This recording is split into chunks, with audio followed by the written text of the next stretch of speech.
KSRTC ബസ്സുകളിൽ സ്ത്രീകൾക്ക് സൗജന്യ യാത്ര നിലവിൽ വന്നതോടെ തൃശൂർ ജില്ലയിൽ മാത്രം 200-ലധികം സ്വകാര്യ ബസ്സുകൾ സർവീസ് നിർത്തിയെന്ന private bus operators association.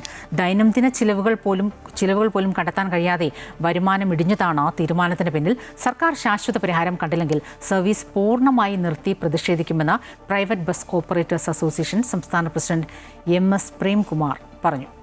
Thrissur Kodungallur, Thrissur Kunnamkulam, Thrissur Guruvayur തുടങ്ങിയ പ്രധാന റൂട്ടുകളിലോടുന്ന ലിമിറ്റഡ് സ്റ്റോപ്പ് ലോങ് റൂട്ട് ബസ്സുകളെയാണ് ഈ പ്രതിസന്ധി ഏറ്റവും കൂടുതൽ ബാധിച്ചിരിക്കുന്നത്. നഗരപ്രദേശങ്ങളിൽ സർവീസ് നടത്തുന്ന ബസ്സുകളുടെ അവസ്ഥയും ഒട്ടും ഭിന്നമല്ല. പ്രതിസന്ധി മറികടക്കാനായി ഭൂരിഭാഗം ഓപ്പറേറ്റർമാരും സർവീസുകളുടെ എണ്ണം കുത്തനെ വെട്ടിക്കുറച്ചിരിക്കുകയാണ്. പ്രതിദിനം 4 സർവീസുകൾ നടത്തിയിരുന്ന പല ബസ്സുകളും ഇപ്പോൾ ജീവനക്കാരുടെ എണ്ണവും ഇന്ധനച്ചെലവും നിയന്ത്രിക്കുന്നതിനായി സർവീസുകൾ 2ആയി ചുരുക്കിയിട്ടുണ്ട്.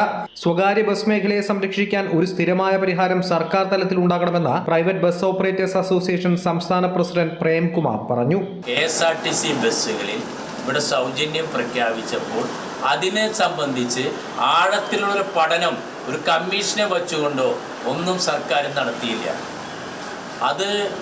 അത് സ്വകാര്യ ബസ് ഉടമകളോട് ഈ കേരള സർക്കാർ ചെയ്ത ഒരു കടുത്ത വഞ്ചനയാണ്. പ്രതിസന്ധി പരിഹരിക്കാൻ സർക്കാർ അടിയന്തരമായി ഇടപെടണമെന്നാവശ്യപ്പെട്ട് വിവിധ ജില്ലകളിൽ ബസ് ഉടമകളുടെ നേതൃത്വത്തിൽ പ്രതിഷേധങ്ങൾ ആരംഭിച്ചിട്ടുണ്ടെങ്കിലും അധികൃതരുടെ ഭാഗത്തുനിന്നും ഇതുവരെ ഫലപ്രദമായ ഇടപെടലുകൾ ഉണ്ടായിട്ടില്ല.